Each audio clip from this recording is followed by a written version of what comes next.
Telangana CM IAS అధికారుల మధ్య cold war జరుగుతోందా? ఆ లేడీ ఆఫీసర్పై రేవంత్ రెడ్డి కక్ష సాధిస్తున్నారా? సోషల్ మీడియా పోస్టును రీట్వీట్ చేయడం ఆమె పోస్టుకే ఎసరు తెచ్చిందా? బ్యూరోక్రాట్స్కు అభిప్రాయాలు వెల్లడించే హక్కు లేదా? ఇంతకు ఆ అధికారిని చేసిన తప్పేంటి? సర్కారు కక్ష సాధింపు నిజమేనా?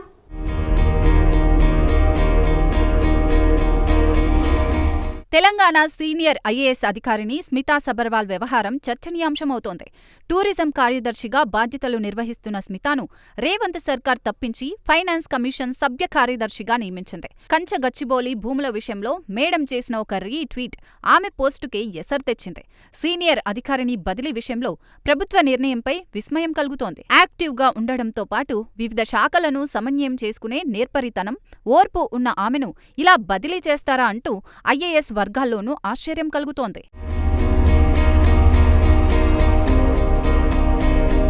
స్మితా సబర్వాల్ పరిచయం అక్కర్లేని పేరు. బ్రిలియంట్ ఐఏఎస్ ఆఫీసర్గా పేరున్న స్మితా సబర్వాల్ గత కేసీఆర్ సర్కార్ హయాంలో కీలక అధికారిగా సీఎంఓలో పనిచేశారు. నాటి సీఎం కేసీఆర్కు అత్యంత విశ్వాసపాత్రురాలిగా పేరున్న ఆఫీసర్. ఉద్యమ సమయంలో మెదక్ జిల్లా కలెక్టర్గా ఆమె పెట్టిన కన్నీళ్లే తెలంగాణ వ్యాప్తంగా ఆమెకు బ్రాండ్ని తెచ్చాయి. ఆ కన్నీళ్లే కేసీఆర్ సర్కార్లో స్మితకు కీలక శాఖలు దక్కేలా చేశాయి. సీఎం సెక్రటరీగా ఎంట్రీ ఇచ్చిన స్మితా సబర్వాల్ అత్యంత కీలకంగా మారిపోయారు. కేసీఆర్ సర్కార్ హయంలో స్మితా సబర్వాల్ ఒక వెలుగు వెలిగారు.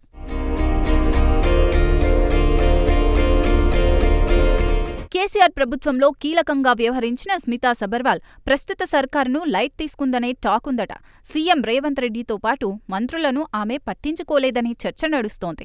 దీంతో ఆమె వ్యవహార శైలి ప్రభుత్వ పెద్దలకు టార్గెట్గా మారిందనే టాక్ నడుస్తోంది. ఇక ఆమె చేస్తున్న పోస్టులు కూడా వివాదాస్పదమవుతున్నాయి. హెచ్సీయూ భూముల వివాదంలో ఆమె చేసిన రీట్వీట్ పెద్ద దుమారమే రేపింది. గతంలో కేసీఆర్కు అత్యంత విశ్వాసపాత్రురాలిగా పనిచేసిన స్మిత ఇప్పుడున్న ప్రభుత్వాన్ని ఇరుకున పెట్టేలా వ్యవహరిస్తున్నారని కాంగ్రెస్ శ్రేణుల నుంచి విమర్శలు వ్యక్తమవుతున్నాయి.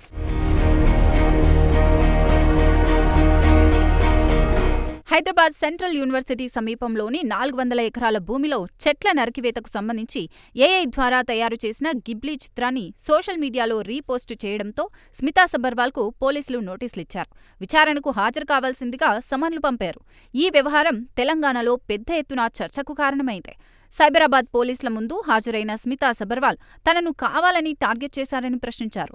తనను విచారణకు పిలిచినట్టుగా హెచ్సీయూ భూముల విషయంలో ఏఐ ఇమేజ్ రీపోస్టు చేసిన 2000 మందిని కూడా ఇదే విధంగా విచారిస్తారా అంటూ ఆమె పోలీసులను నిలదీశారు.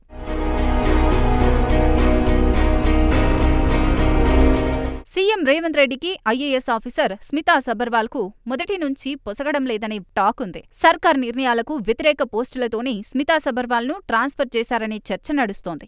తెలంగాణ ప్రభుత్వం 20 మంది అధికారులను బదిలీ చేయడం ఒక ఎత్తైతే స్మితా సబర్వాల్ను బదిలీ చేయడం చర్చనీయాంశమైంది. టూరిజం కార్యదర్శిగా ప్రపంచం సుందరి పోటీలను దగ్గరుండి స్మితా సబర్వాల్ చూసుకుంటున్నారు. ఈ సమయంలో మేడంపై వేటు ఉండదు. అందాల పోటీలు ముగిసిన తర్వాతే వేటు ఉంటుందని అందరూ భావించారు. కానీ సర్కార్ తక్షణమే స్మితాపై వేటు వేసి ఆ బాధ్యతలను మరో ఐఏఎస్ అధికారికి అప్పగించింది. దీంతో రేవంత్ ప్రభుత్వం స్మితా సబర్వాల్పై ఎంత సీరియస్గా ఉందో తెలుస్తోందంటున్నారు విశ్లేషకులు.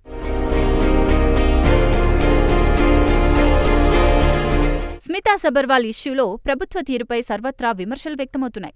ఒక సాధారణ పోస్టును రీపోస్టు చేసినందుకు ఉన్నత స్థాయి అధికారికి నోటీసులివ్వడం, ట్రాన్స్ఫర్ చేయడం అధికార దుర్వినియోగానికి పాల్పడటమేనని పలువురు అభిప్రాయపడుతున్నారు. స్మితా సబర్వాల్ రీట్వీట్ చేయడంలో తప్పేమీ లేదని ఎమ్మెల్యే దానం నాగేందర్ కూడా అన్నారు. ఆమె వాస్తవాన్నే ట్వీట్ చేశారని, ప్రభుత్వాన్ని ఉద్దేశించి ట్వీట్ చేసినట్లు లేదని పేర్కొన్నారు. హెచ్సీయూ భూముల విషయంలో రాష్ట్ర ప్రభుత్వం కూడా పునరాలోచన చేయాలని దానం కమెంట్ చేయడం రాజకీయ వర్గాల్లో చర్చనీయాంశమైంది.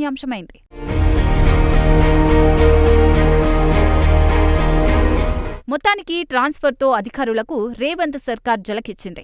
ప్రభుత్వంతో మంచిగా ఉన్నవారికి కీలక బాధ్యతలు ఇస్తూనే ప్రభుత్వం పట్ల అనుకూలంగా లేని వారిపై వేటు వేస్తామని చెప్పకనే చెప్పింది. అయితే సోషల్ మీడియాలో రీట్వీట్ చేసినందుకు స్మితా సబర్వాల్కు నోటీసులివ్వడం, బదిలీ చేయడం చూస్తుంటే ఇది ఖచ్చితంగా కక్ష సాధింపు చర్యేనని రాజకీయ విశ్లేషకులు భావిస్తున్నారు.